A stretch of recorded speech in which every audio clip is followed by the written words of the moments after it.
Welcome!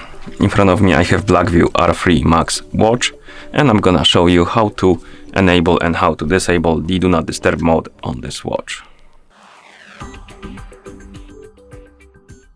First thing we need to do is to wake up the screen on our watch, and you can do it by pressing the side button. Once the screen wakes up, you can swipe down from the top of the screen to open the quick panel or shortcut menu, basically.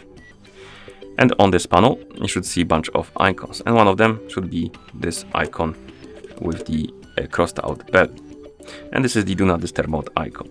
Basically, if you tap on this icon, it will change how it looks like. It will be highlighted, which means that the mode is enabled. And then you can go back to the watch face by pressing the side button.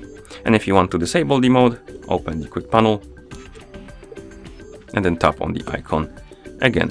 And the icon will go back to the gray color, which indicates that the mode is disabled. And that's how you enable and how you disable the Do Not Disturb mode on this watch. Thank you for watching. If you found this video helpful, please consider subscribing to our channel and leaving a like on the video.